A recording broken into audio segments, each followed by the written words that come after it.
Os concílios e a formação das tradições cristãs. Meus queridos, ao longo desse estudo, voltamos ao ano 325 DC para compreender o que realmente aconteceu no Concílio de Nicéia.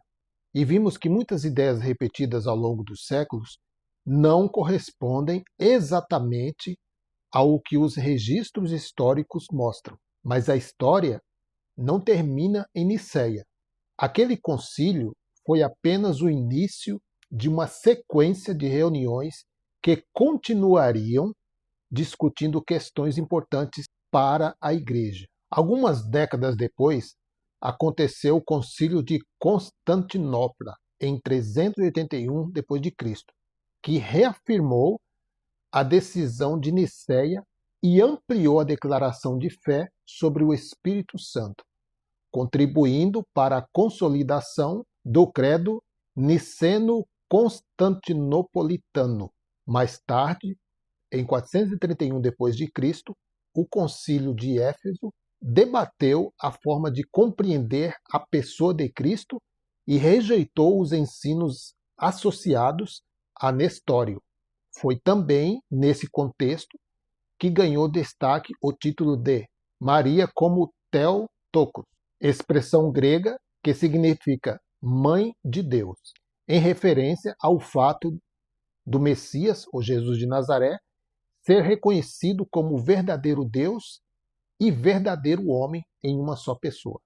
Em seguida, no ano 451 d.C., o Concílio de Calcedônia procurou definir de maneira mais precisa a relação entre natureza humana e a natureza divina de Cristo, formulando uma definição que exerceu enorme influência sobre grande parte da teologia cristã posterior.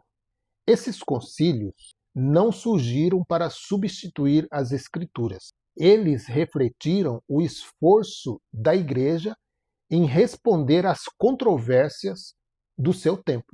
Suas decisões influenciaram profundamente a formação da tradição cristã e ajudaram a moldar o pensamento de muitas comunidades ao longo dos séculos. Nosso objetivo, porém, não é transformar esta série em um curso completo sobre a história da Igreja. Existem excelentes obras dedicadas exclusivamente a esse assunto. Aqui, utilizamos a história como uma ferramenta para compreender o contexto em que determinadas interpretações foram sendo desenvolvidas. A história nos mostra o caminho percorrido, mas continua sendo pelas Escrituras que examinamos toda a doutrina. E foi esse o compromisso que assumimos desde o primeiro episódio desta série. E você que ainda não assistiu ainda o primeiro vídeo, eu convido você a assistir para que você acompanhe esse estudo. Então, o nosso objetivo nunca foi pedir que você aceite uma conclusão apenas porque ela foi repetida durante séculos, mas convidá-lo a examinar, a pesquisar, a comparar, porque a verdade não teme investigação. E aquilo que realmente tem fundamento permanece firme quando é examinado. Com isso, nós concluímos esta etapa da nossa jornada histórica. Agora que compreendemos como os concílios contribuíram para as formações de muitas tradições cristãs, por isso que eu peço para você acompanhar o primeiro vídeo até aqui, agora estamos prontos para iniciar um novo capítulo da nossa série. E no próximo estudo, não voltaremos aos concílios mais, porque já falamos muito sobre os concílios, fizemos um apanhado, geral. Nossa atenção agora estará voltada para uma pergunta que atravessa séculos e influenciou profundamente o pensamento cristão. Como surgiu a doutrina do inferno? Não repetiremos os estudos bíblicos que já fizemos sobre Geena, Hades e Sheol.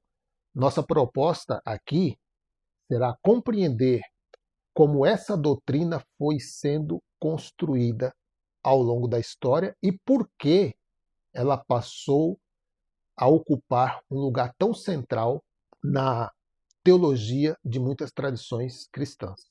Amém, meus queridos? Que o Eterno, por meio do seu Espírito, nos conceda sempre sabedoria para examinar as Escrituras com humildade, discernimento e amor pela verdade. A tradição merece ser conhecida, a história merece ser examinada, mas somente as Escrituras permanecem como o fundamento da nossa fé. Amém, meus queridos?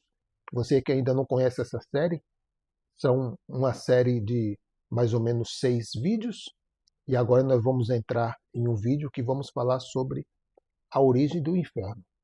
Amém, meus queridos? Então, seguimos crescendo na graça e no conhecimento. Graça e paz.